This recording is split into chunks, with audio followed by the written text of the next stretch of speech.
I would just say, look, I'm talking the talk, but for my entire life, I've walked the walk. And if you have any questions, I'm the only campaign in this race that has a black man's agenda on their website. And that's because I know what it's like to feel unheard, feel unseen. And I want to make sure that you understand that I hear you and I see you. Or city managers and other leaders within the city. It is not going to be workers out there. They're not going to tell you to come in and clear up also the viruses. Okay, part of it. The data centers that are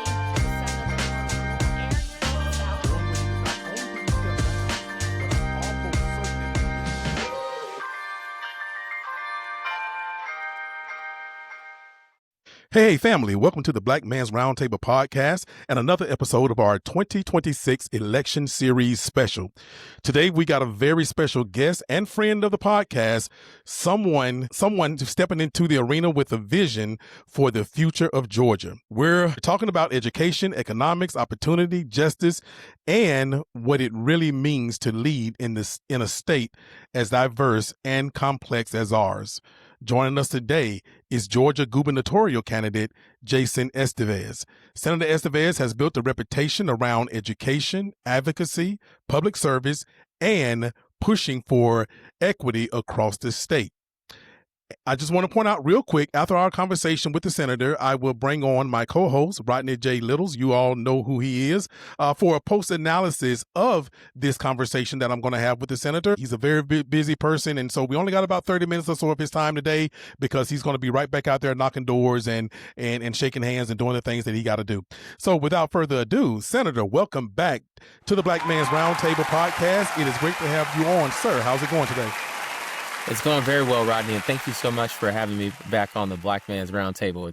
It's always a great discussion, and I'm looking forward to the one we're about to have today. Absolutely. So am I. So we're going to jump right into the conversation. And but before I do want to congratulate you on the recent rise in the polls that your campaign have been experiencing. We know that there are a lot of people out there wondering why maybe you weren't here or weren't there. But look, we'll talk about that. So with that, let's start here. Tell us about your journey. What shaped you into the leader you are today, and what made you now in this time say, hey, I'm running for governor? Yeah, well, look, it's about the lived experiences that I've had over the course of my life, whether it's the fact that I'm a husband to my wife, Ariel, who is a nurse practitioner from Albany, and she owns an urgent care, whether it's the fact that we are small business owners, that we own 2 breakfast restaurants, one in Columbus, Georgia, and one in Macon, Georgia, in addition to the urgent care, or the fact that I'm a parent of young children, a 10-year-old Jaden, 7-year-old Zoe, and I see a lot of the challenges that we have around our public education system. I've been a caregiver of a mom with Alzheimer's, Rodney, and I'm also someone who's from Columbus, Georgia. I'm from outside Metro Atlanta.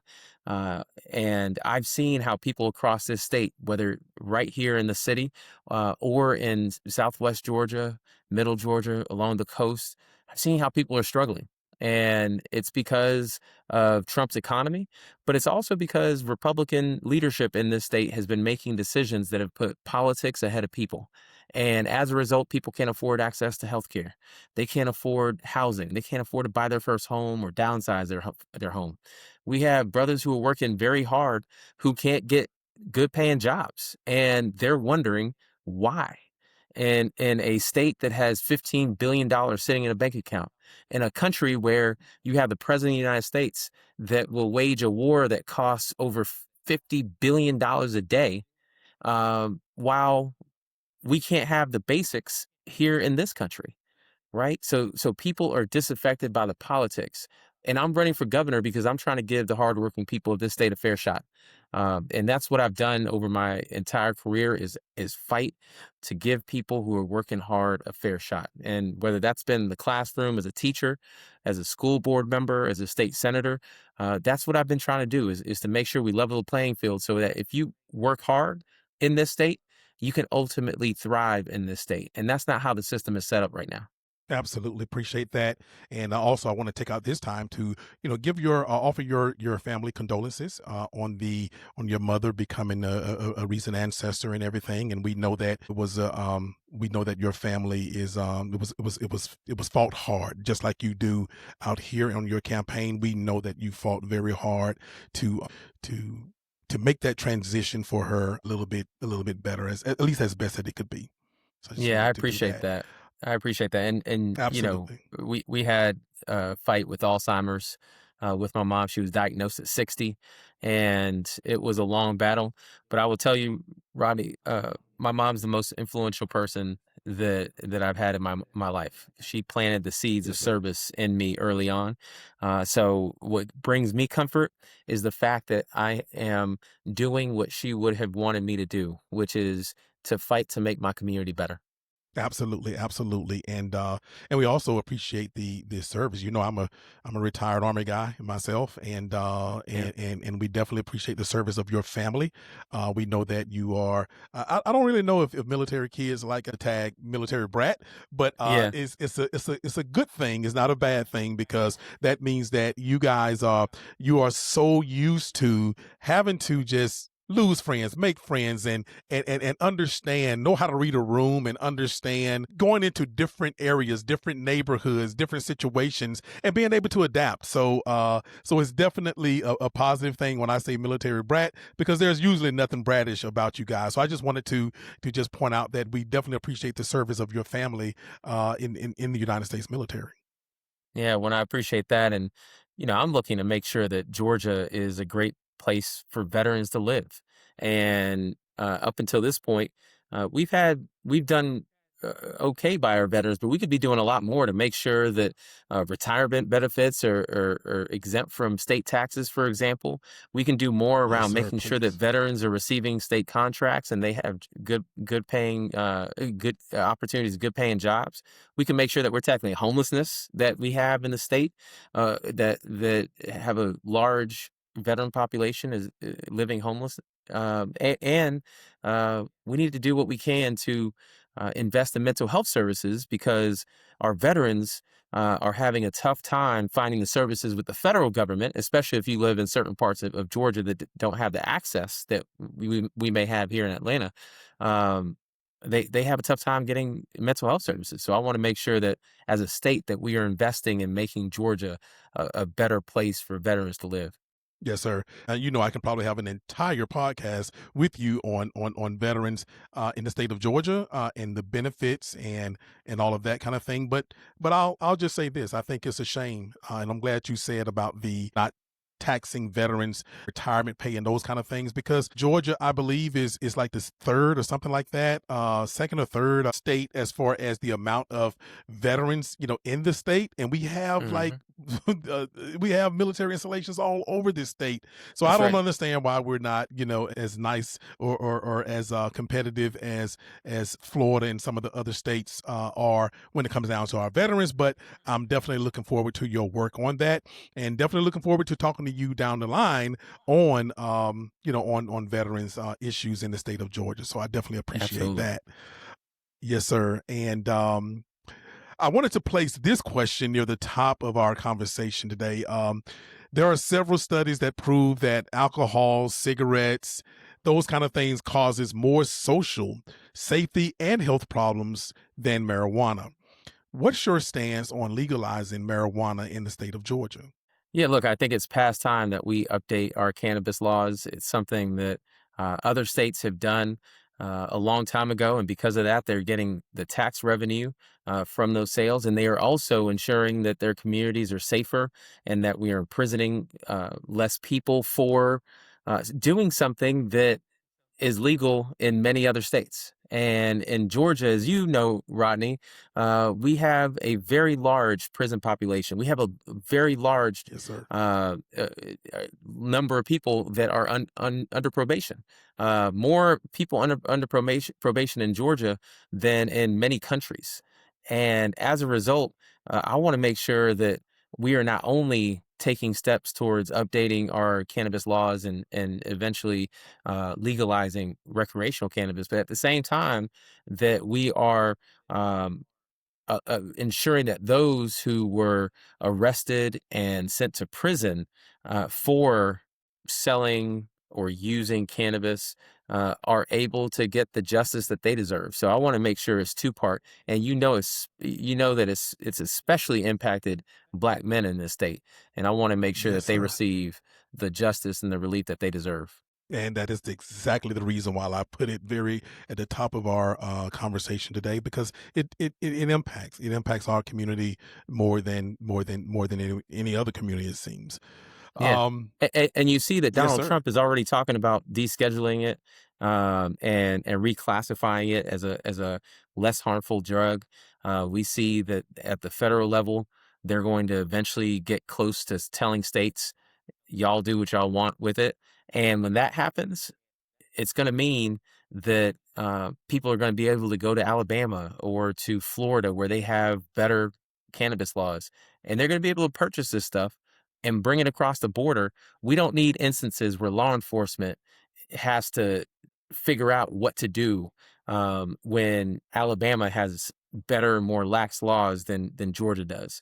And I want to make sure that our law enforcement officials are actually doing their job when it comes to violent crime, when it comes to finding criminals that are impacting our community versus having to deal with stuff that is legal, literally an hour to our west. And it's so good to know that you are going to be one of those governors who actually look at what our surrounding states are doing in order to increase revenue and take some of the burden off its citizens. And so we understand that Georgia or down here in the southeast is the Bible Belt and all that kind of stuff. But we've seen where Alabama has, for instance, done things in the past, gambling and other things, that has maybe benefit, or that we thought, the state was going to fall apart, but it did not fall apart. But it was able to lessen some of the burden on its citizens. And so it is good to know that you are looking around, looking at our neighbors, and willing to work with our partners or our neighbors of the other governors in order to just make Georgia the state of the art state that it is. Yeah, look, for me, it's about common sense and economics. Is dollars and cents, Yeah. if you want to break it down to that. At the end of the day, it's our church buses and here in Georgia that are going to Alabama and North Carolina or Florida during the week to go to their casinos, Yep. to go to their dog tracks.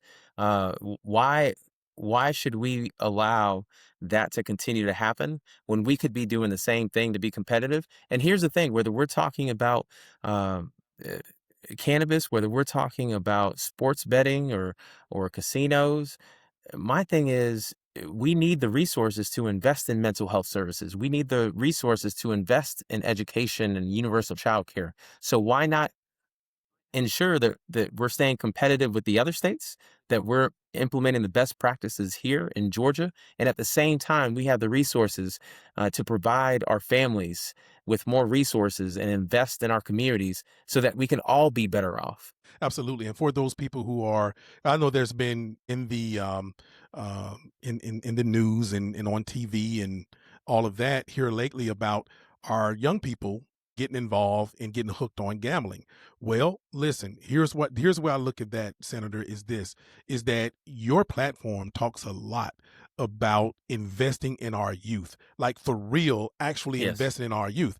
And so if we are invested in our youth, then our youth won't try to do grown folk stuff.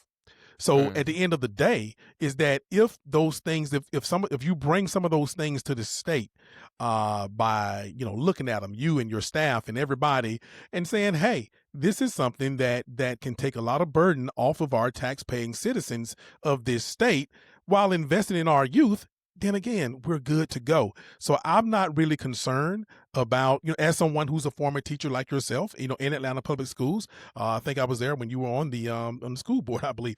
But at any rate, we can do both things, is what I'm saying, sir. Yeah. No, I think you're right. And look, um, what we should be doing is making sure that our children are hopeful about their future, that they have opportunities to get a good paying job, whether they go to college in the military or jump straight into a career through an apprenticeship program or through by going to a trade school, technical school.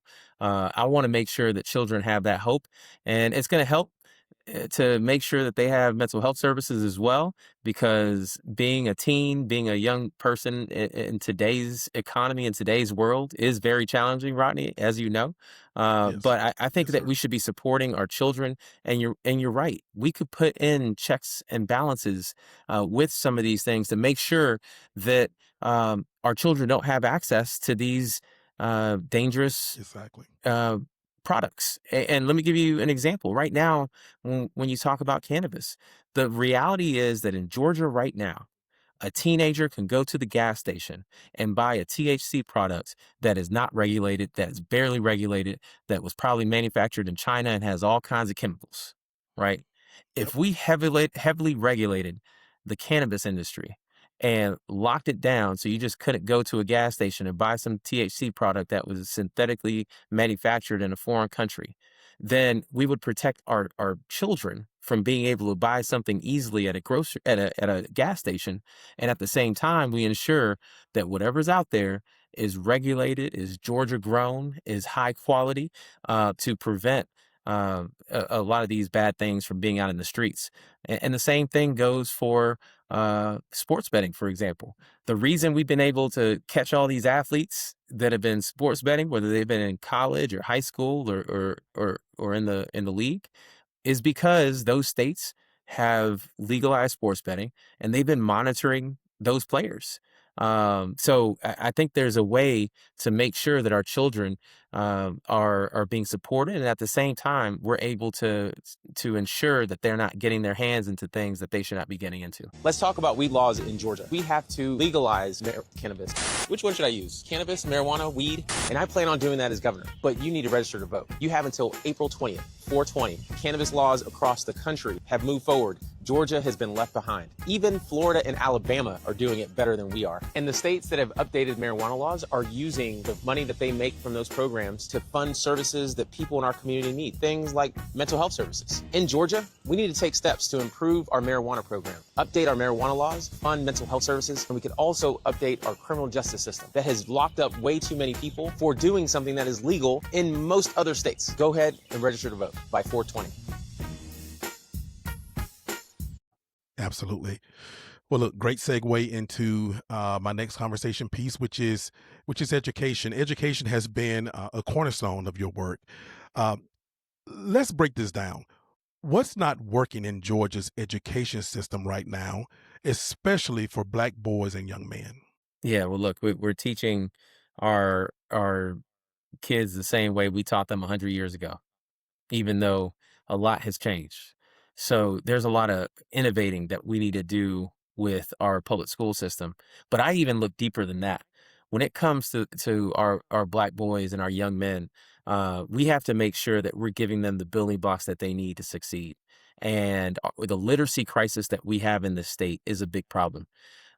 Brother, I don't know if you know the stat, but 70% of our children in this state can't read on grade level by the time they reach fourth grade. They are behind. That's correct. And when you look at Black boys, that number is much higher. 80, high Yes. 80s, low 90% that don't read on grade level. That's a big problem, because if you don't know how to read, then you don't have good opportunities to get a job. And if you don't have good opportunities to get a job, then you're more likely to wind up on the streets committing a crime, right? That connection is very clear. So I want to make sure we start early, which is why I talk about universal childcare, making sure that we are giving our babies the building blocks that they need so that they can learn how to read, write, and do math. And at the same time, we're giving their parents the opportunity to drop off their kids at an early education center, at a daycare center, so that they can go to work and put food on the table. So that's a win-win. The other thing I want to make sure we do is that we invest in our K through 12 system, but specifically when it comes to Black boys, that we're investing in community organizations that provide mentoring and after school programming, midnight basketball, summer jobs, to make sure that we're giving our young people outlets to be productive and to have a brighter outlook on their future. because a lot of what we're seeing in our streets, especially when it comes to youth violence, which is happening all across Georgia, these teen takeovers are literally happening all across the state. It's not just happening in Metro Atlanta, and the lack of hope that is currently with our young people is causing them to kill each other, and it doesn't help that they have easy access to guns. So what I want to make sure we do is that we're restoring that hope in their future. I want them to be able to look 10 years from now and think, okay, if I work hard, then I'm going to be able to buy my first home in my 20s instead of having to wait until I'm 40. If I work hard, I can actually afford health care so that I can grow a family and have a child and not fear that my wife is going to pass away from childbirth because of the maternal health care crisis. I want to make sure that I can live in a neighborhood that's safe and where my child has access to a great public school. We can actually do all that stuff. And the thing is, we have the resources and we have the talent. What we've been missing in this state is the leadership that prioritizes people over politics. And that's the kind of leadership that I bring, particularly when it relates to education and making sure that our Black boys get the opportunities that they deserve. Yes, sir. And I'm so glad you focused on reading. And because I know it used to be a factor, I don't know if it still is, which is that there was a time, and again, I don't know if it's still being used, but there was a time when they would decide on how many prisons to build was Yep. based on the reading level of third graders. And because, as you know, both of us former educators, as you know, is that uh, up to kindergarten, first and second grade, you learn to read. And by third grade, you're supposed to read to learn. To learn. And Yep. if you were not at that area in your life in the third grade that you were still learning how to read instead of reading to learn, then that was a prison bed. And so That's right. that is how they, that was one of the factors. I'm sure there were others, but that was one of the factors into how many prisons are going to be needed in the future, because that is how important reading is, and the literacy rate is that if you are illiterate or a functional illiterate adult, then your chances of being in a jail or a prison was much higher. So I definitely appreciate you focusing on the reading. Yeah. And we see that in the statistics that we're not where we need to be. When you have 70% of your kids not reading on grade level by fourth grade, that means we're behind. And look, Mississippi, for example, has already started tackling this issue many years ago. And because of that, they have they've made significant progress in their literacy crisis. And brother, we cannot be behind Mississippi when it comes to anything. So I Exactly. want to make Exactly. sure, that we do what we Absolutely. need to do to get our young people reading. Absolutely. And again, that's no knock on Mississippi. It is just we will have a governor who is willing, like I said, to look at things that we don't want to come to this state and things Right. that we will benefit from coming to this state. So I'm so glad that you're looking, and that we're not working in a silo like I feel like we've been doing for so long, in the governor's mansion or at the dome for a very long time now. So I definitely appreciate it. I'm going to stay on education a little bit. We've seen how education connects directly to economic mobility. How do you ensure that a young Black man in Atlanta, Savannah, or rural Georgia has a real shot, not just a promise? Yeah. Well, look, it's making sure that they have more opportunities to good paying jobs, regardless of what pathway they Yeah, choose. And that's the main thing, Rodney. exactly. I want to make sure Yeah. they have options, right? So if they want to go into the military, then I'm going to make sure that Georgia is one of the best places for you to live as a veteran, right? So that they can come back here after they leave the service. If they go into college, then I want to make sure that we are giving them a needs-based scholarship in addition to hope so that they can actually finish college, not just start college. I want to make sure they finish college. Mm-hmm. And at the end of that journey, I want to make sure that they have opportunities of good paying jobs. And right now in Trump's economy, people are struggling. Our young people who just graduated from college are struggling to find jobs. And that's a problem in a direct result of the Trump administration. And if they want to go straight into work from high school, then I want to make sure that we put dignity and respect back into the trade schools, back into the trades, because there's nothing wrong with skilled labor. Because if you've hired a carpenter or electrician, a mechanic, these people are making really good money. And I want to make Yes, sure sir. that if you don't plan on going to college, you don't plan on going to the military, then there is a plan for you to learn skills that you're going to need to get a good paying job that puts a food over a table, a roof over your head, and where you could take a vacation every now and then. If we're empowering our young people more, especially our Black men, to be able to choose their pathway and it still lead to an opportunity for them to thrive, then that's how we start to make a difference, not just in our communities, but for our economy, because you'll have more people participating in our economy, and that's a win-win for us all. At the end of the day, though, I got to make sure as governor that I'm bringing as many jobs into the state as possible so that we can keep increasing the number of jobs that we have, and we will have a workforce to be able to fill those jobs. Absolutely.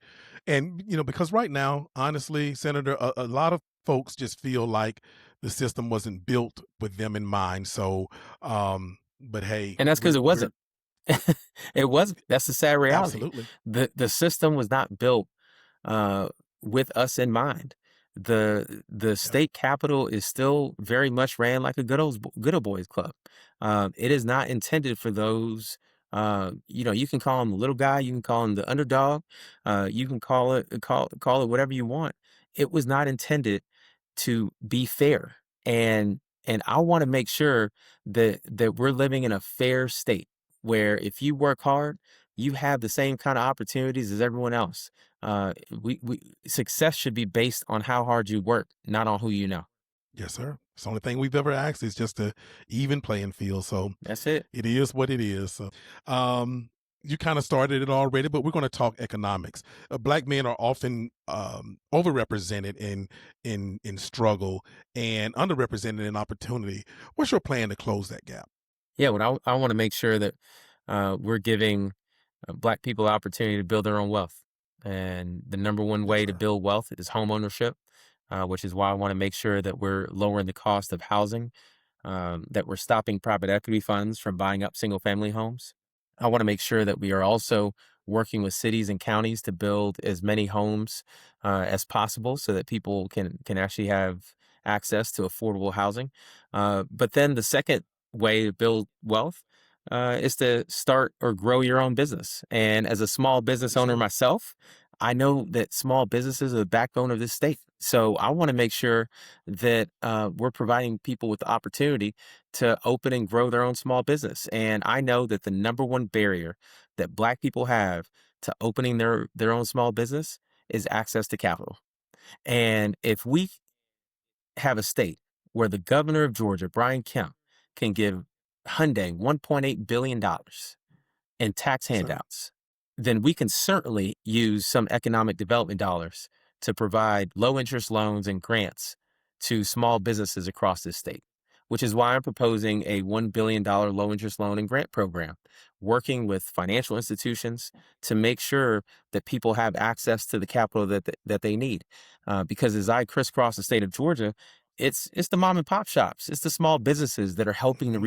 That's right. revitalize communities across this state. And then the win-win, Rodney, is that the money that small business owners earn stays right in our community, right? So it's a win-win for taxpayers, and it's that kind of vision for the future of the state that is exciting people around my campaign. It's why you're seeing a rise in the polls. It's seeing why it's why you're seeing my campaign has momentum at this point in the race, because people see that Yes, I'm sir. not just talking about how we're going to fight back against Trump. I'm also talking about how we can give our families more opportunities to thrive in a state where we should be thriving. Yes, sir. I want to talk a little bit about workforce development while we're, talking about employment and those kind of things. And there are brothers out here who don't need a speech. They need access, training, and pathways.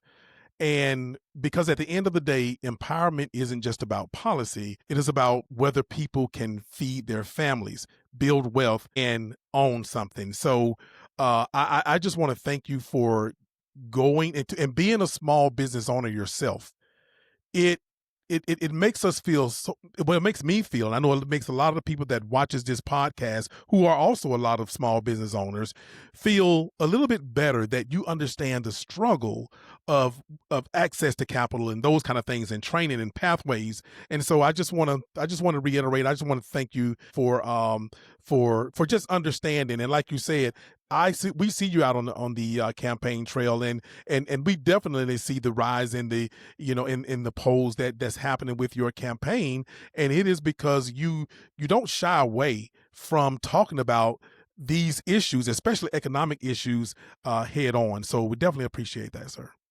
Well, and look, I am not only trying to make sure that people can open and grow their own small business. I'm not only trying to make sure that people have opportunities. I'm also trying to clear some of the barriers that we see that are impacting people's pocketbooks. Just to give you an Yep. example of that, Ronnie, when people call out from work, from one of my restaurants or from the urgent care, it's because of childcare, it's because of health care, Yep. or it's because of transportation. Right? Those are three areas where as governor, I can have a direct impact on. So when I'm talking about investing in community, when I'm talking about investing in our families, I'm talking about trying to tackle the issues that are literally preventing people from being able to put food on their table. So for me, this campaign is very much about economic empowerment. It's about making sure that people across the state have the tools that they need so that they can provide for themselves.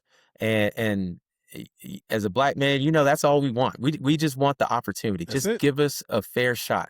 And if you allow me to do the work, I'm gonna do the work, and I'm gonna show you that I'm the man, right?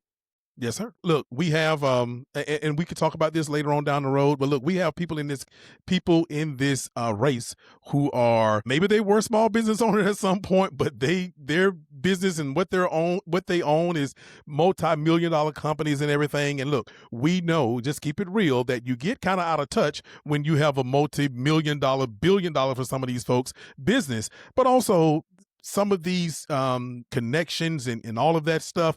Again, we could talk about that stuff later on, but in you, sir, what we see again is a small business owner who, yes, has been in the public eye, been an advocate for certain things, but to still be in touch, you understand what the average regular old run of the mill small business owner is struggling with out here today. So we definitely appreciate it, but there are people in this race who got a lot going on, and yeah, they make a lot of money, and they Man, even are look, bragging about it on these commercials. But hey, it they is are what it bragging is. about it. Look, Rodney, a couple weeks ago, and I'm not even playing around. I was gonna say something else. I'm not even playing around when I tell you this.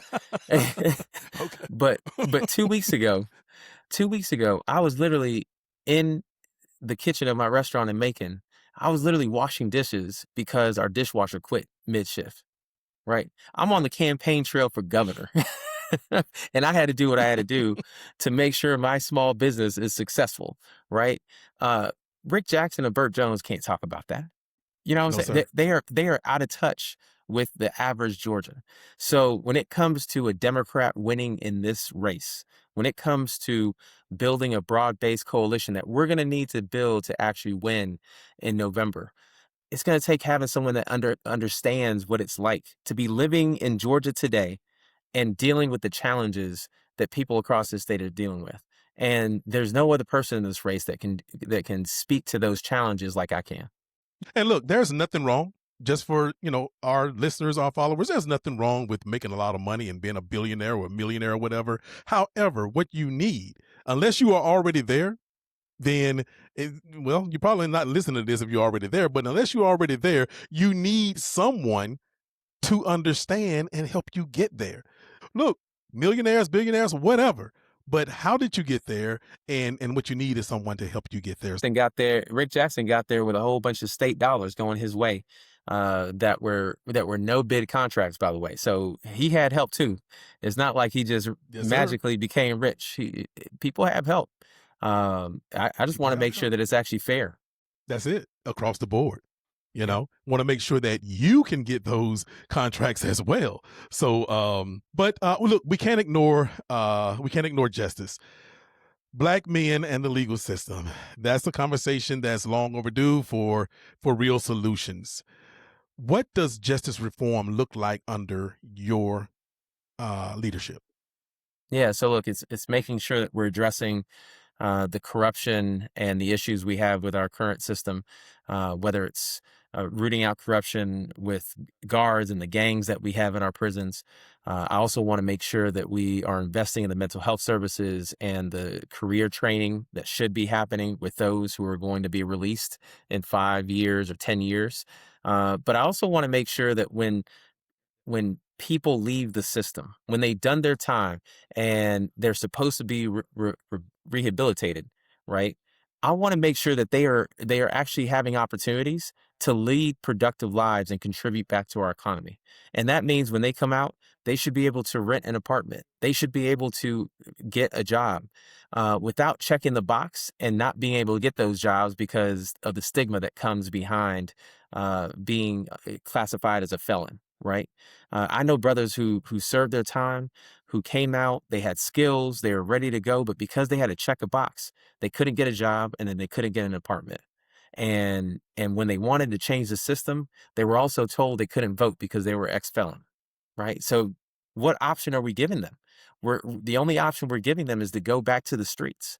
And I want to change that. So that's, to me, that is real criminal justice reform, is ensuring that people have the opportunity after they've served their time to actually give back to our society, to actually become productive citizens in our economy.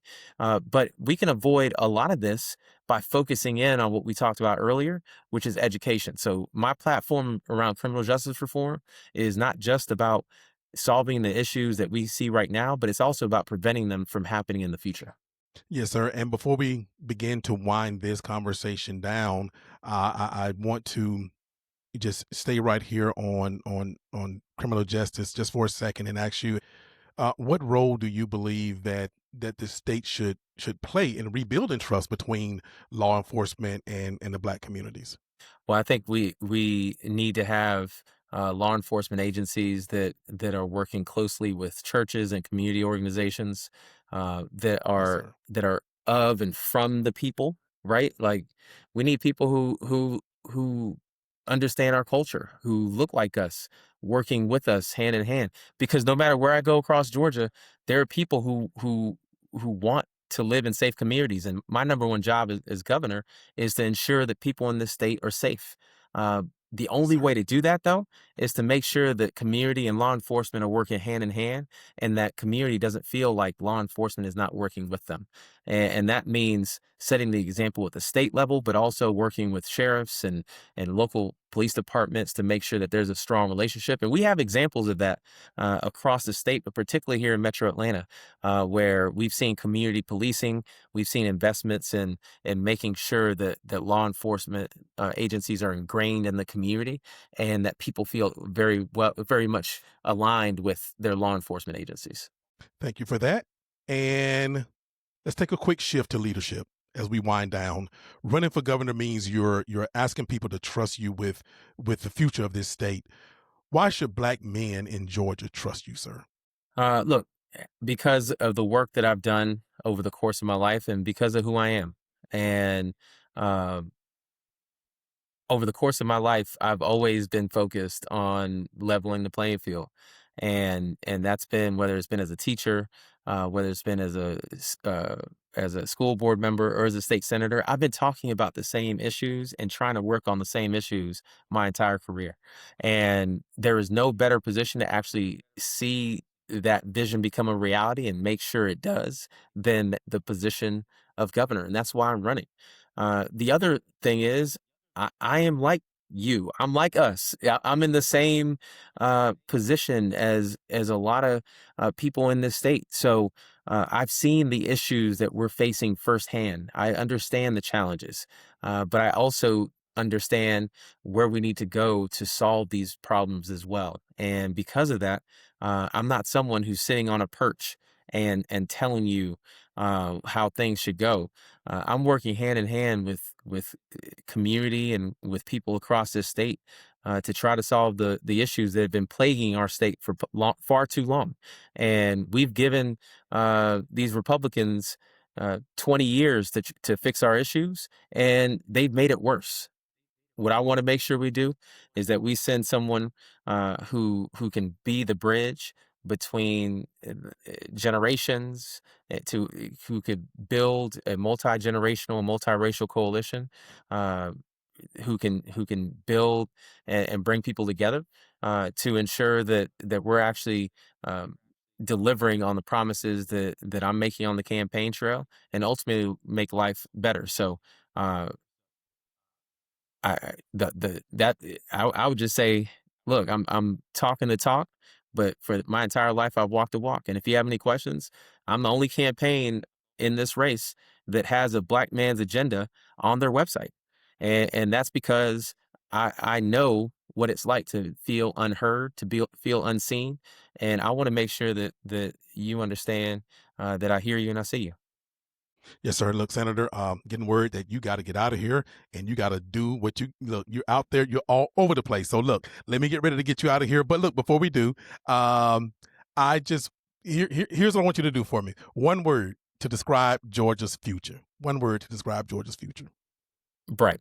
Okay. One policy you'd implement in your first 100 days. Medicaid expansion.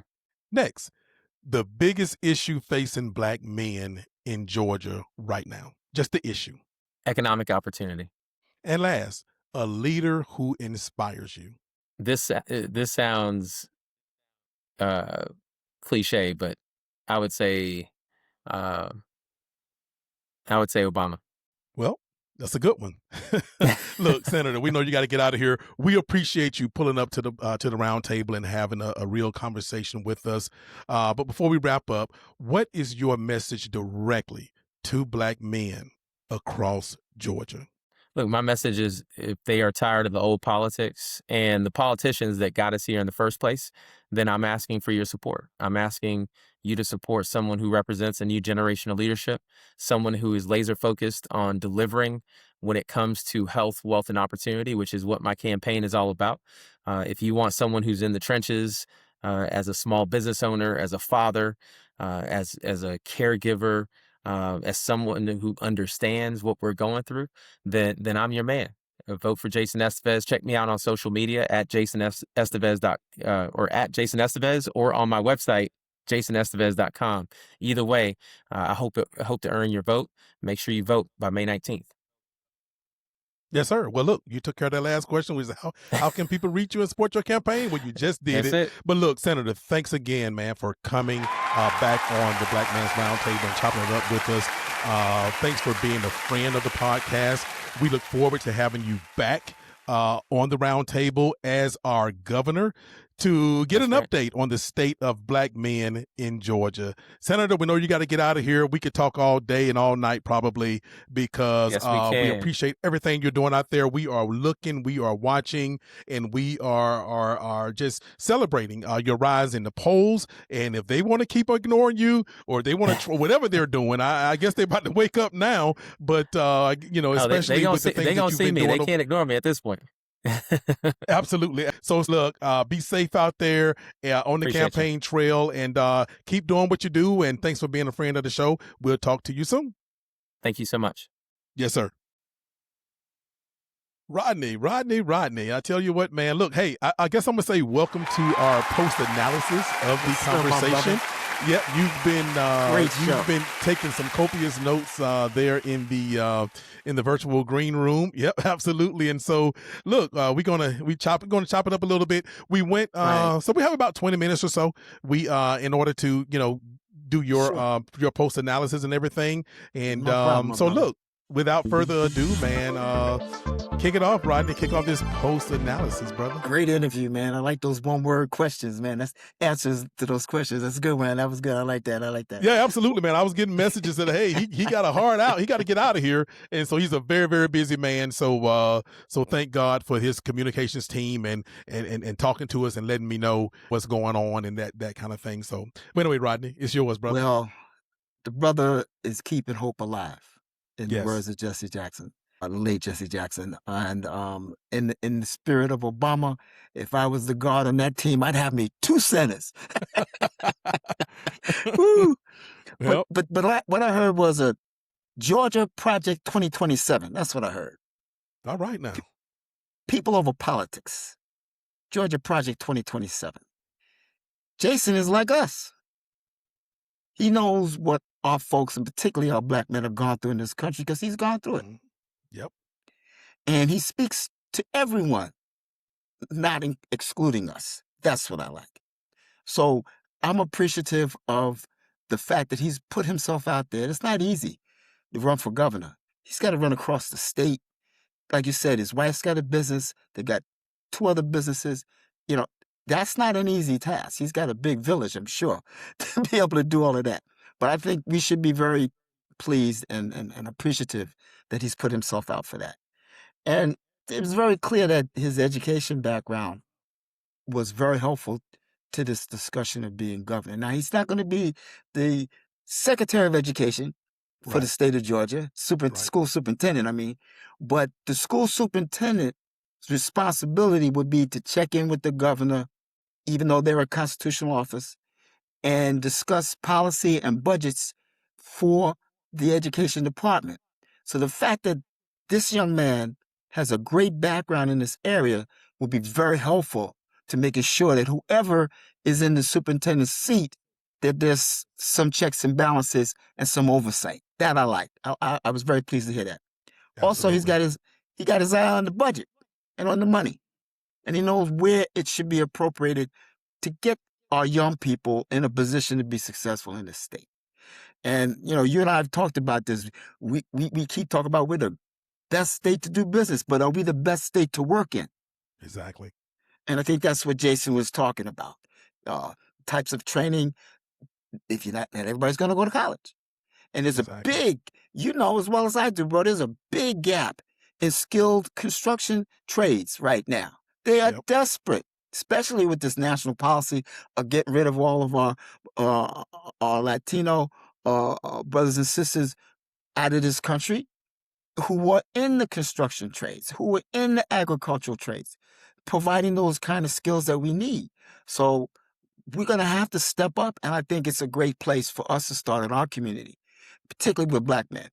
Absolutely, Going, Rodney. And go ahead. yes, sir. And no, I was going to say, and there are a lot of states, to include Georgia, who's regretting that they took those trades out of high Yes, out of high schools school. many Thank years you. ago. You know, Thank now you. we're paying for that because you know, Rodney, Yeah. I know I remember as well is that you know who were taking advantage of a lot of those trades in our high schools. They were especially black young men that look like me and you, brother.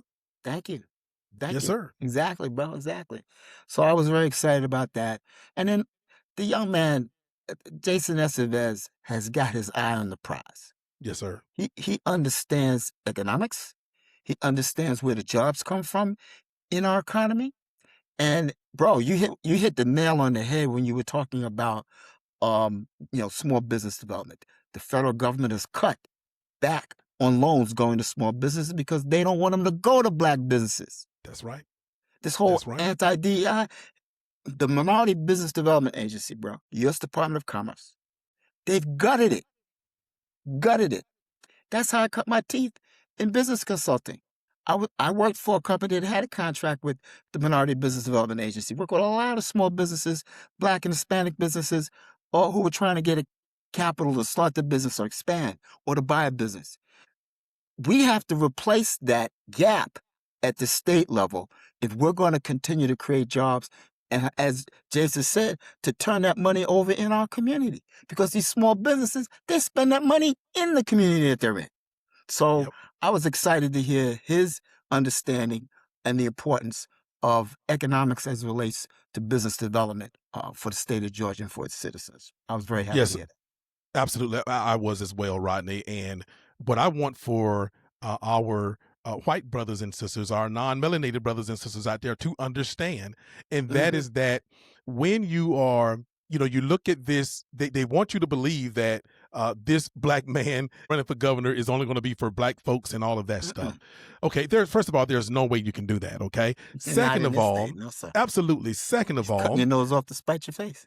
absolutely, Rodney. And then second of all, brother, is that when you all this cutting DEI stuff and everything, what a lot of our non-melanated friends out there are understanding is that hurt them as well. But Thank you.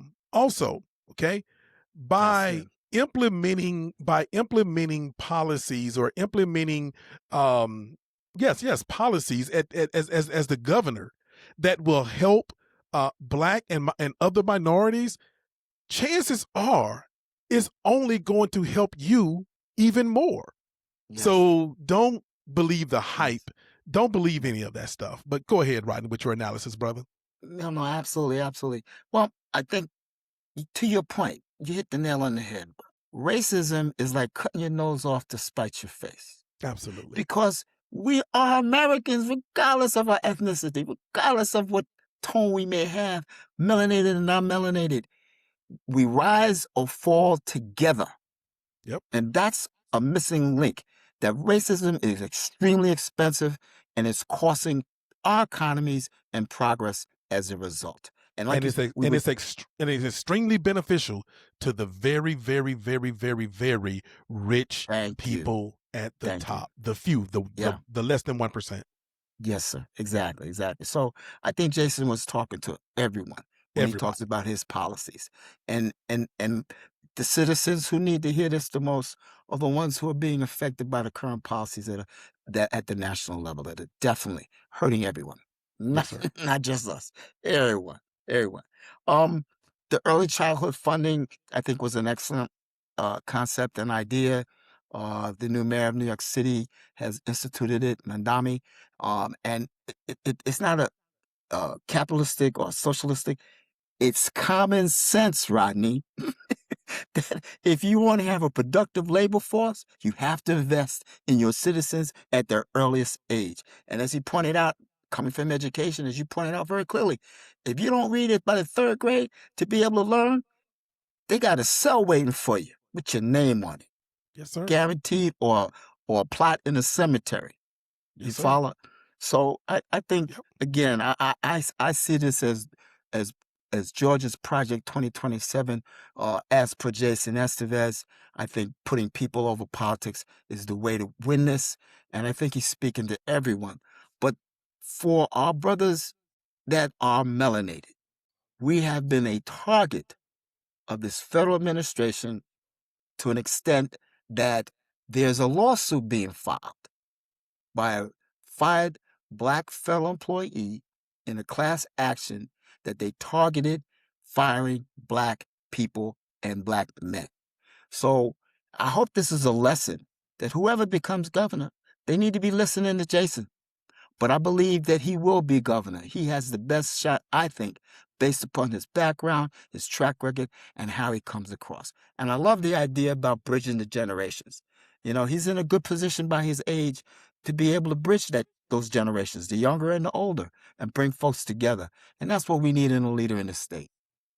Yeah, I mean, he's representing right now the people who, as far as his generational tag, he's representing the people right now who are doing a lot of the heavy lifting in this country, who are those millennials who are turning 42 and 43 years old and that kind of thing, and then the Generation X, my generation of those folks who got the salt and pepper, who are out here being in a lot of the positions in order to do things. And so he's that I don't know whether you call him like a old millennial or and a young he's an old millennial and a young Generation Xer right there. So he's right there on the cusp, man, to understand right now the people who are doing a lot of the heavy lifting, not to dismiss, obviously, not to dismiss our baby boomers out there who are doing it. But look, it's time they're winding down. You know, they are getting ready to sit down and watch and be able to console and consult, you know, these you know, us, the Generation Xers, and tell us what to do. So at the same time, even his generational, and I'm glad you brought that up, even where he is on a generational standpoint is important in this race. Exactly. And you talked about a very, I think, important issue for our economy in the state of Georgia. A couple of years back, they passed a medical cannabis law. Yep. They set up a board, and he was supposed to issue licenses and go through this whole process. I have heard nothing about how it's been implemented under the current administration. Haven't heard a word. I know there was a delay because there was only a couple of licenses going to be issued around the state for the retail side. I know no one that looks like you and I got that. And it was a very minimal number of licenses that they originally approved. So when he talked about, when you asked him about this issue, I thought it was very important that he raised the issue of those folks who have been incarcerated because they've either had possession or were marketing. I use the term marketing. And, my feeling is that those folks who have been affected by the past law that come out with these criminal records should be expunged, number one. Number two, those that have the capability and the skill, maybe go through some training, should be able to have their own store, because this has not been handled properly, I think. I think it's been targeted at our community as a prison, as a school and street to prison pipeline. And if we're going to go through implementing this policy as he's discussing, then we need to take a look at how our community benefits from the industry that's going to be created, from the growing to the cultivating to the sale. And I think that's going to be a great impact to help this state going forward if we're able to get this thing cleared up. I thought that was a great segue, into the issue of, the economy and job creation and business opportunities for our Yeah, community. absolutely, Rodney. And like he talked about, what's his name? The Republican guy running for governor, Jackson. What is his Jackson. name? Yeah, Jackson. Jackson. You Yeah. know how he talked Yep. about how this guy had help from Oh, all those bro, did he ever? government contracts to become Yes, sir. like he says in this commercial. Yes, I sir. gave Donald Trump $1 million. Well, guess Hey, what? A lot of it that was comes our from tax those dollars. exactly. And Our guess tax what? dollars. Look, the senator is talking about what, let's give it an equal playing field in order to look. There are Yeah. black men out there who are working just as hard as that Yes.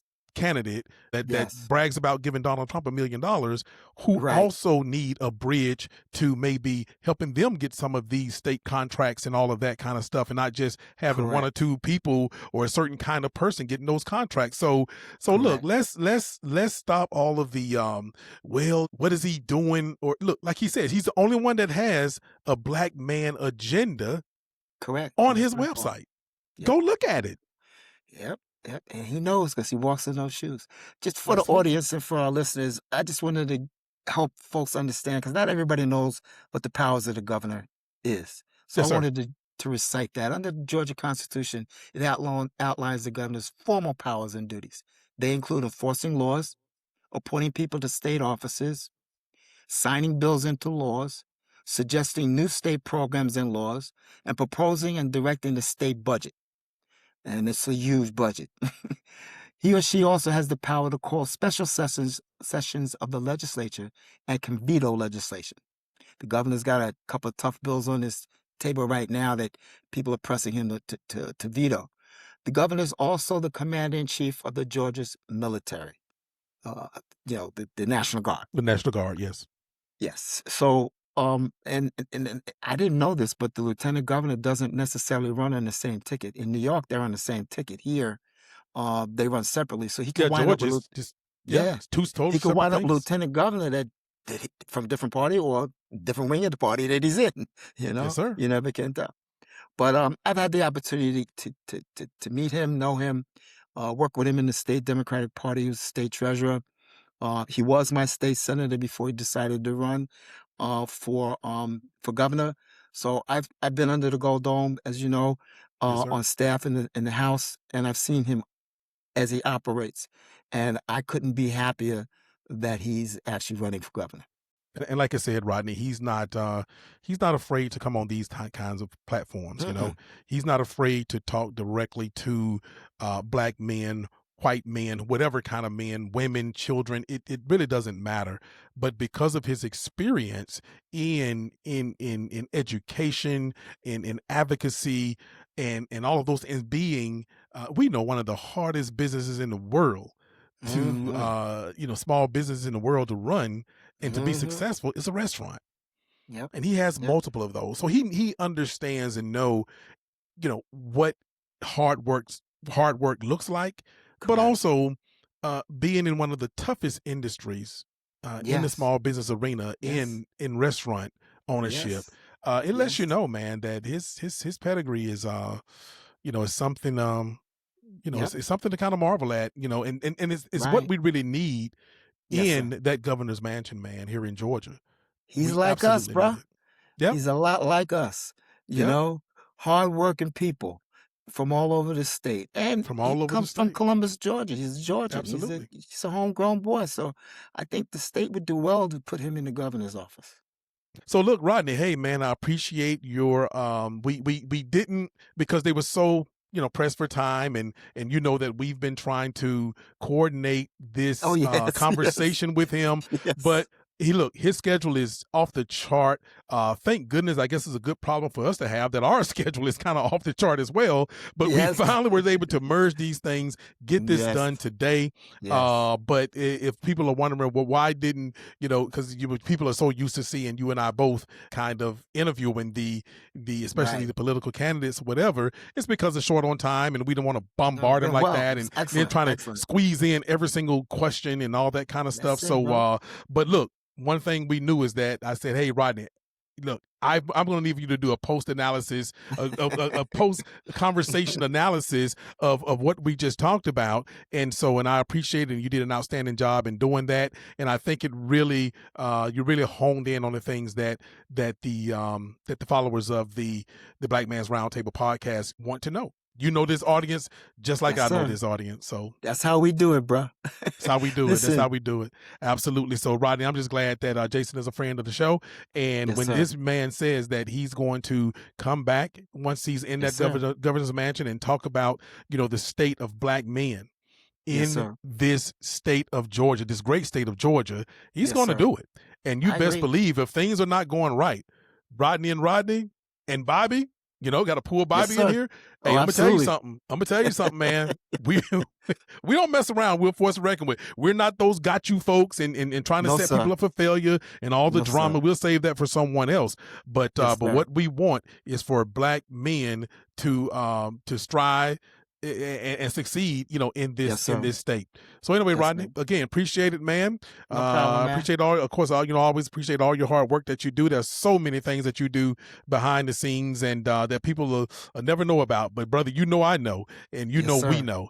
So It's anyway, great Rodney, to I be part appreciate of the it. platform, bro. It's great to be Absolutely, part of the brother. platform, man. And to Appreciate close, you. I just wanted to say on behalf of Yes, the sir. Black Man's Roundtable, we send our condolences to the Esteves family on the loss of his mother. She is now an angel looking over him. She got her wings. Absolutely, and another addition, to our ancestors.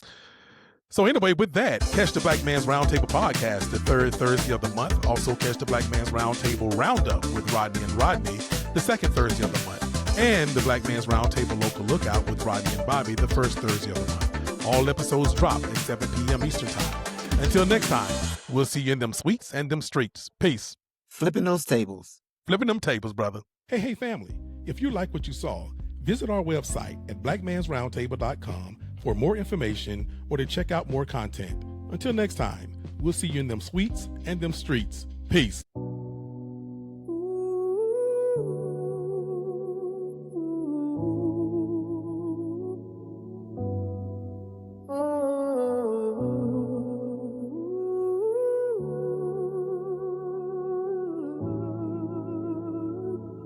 Read something educational for you. Woke up to the sound of the struggle, echoes loud in the street. Generations of pain in the rhythm, blood and tears in the beat. From the corners to the courtrooms, we decipher the code. Every word that we speak is a chapter, every step is a road. They try to silence the story, rewrite the pages in gold.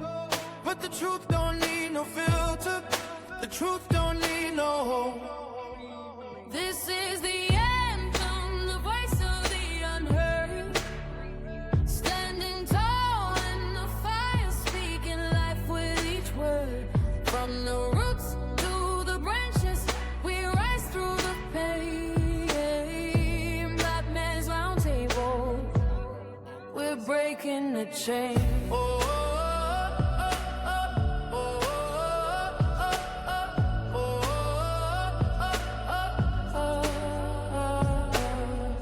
microphone in my hand like a weapon. Wisdom passed down through the ages. Every topic we tackle, every fight on these stages. They say we're too loud when we whisper, too proud when we kneel. But the power in our voices is the power that's real. This is the anthem, the voice of the unheard. Standing tall in the fire, speaking life with each word. From the roots to the branches, we rise to the pain. Black man's round table, we're breaking the chain.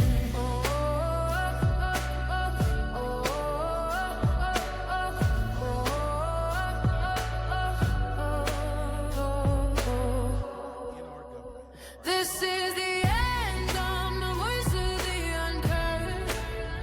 Standing tall in the fire, speaking life with each word. From the roots to the branches, we rise through the pain. Black man's round table, we're breaking the chains.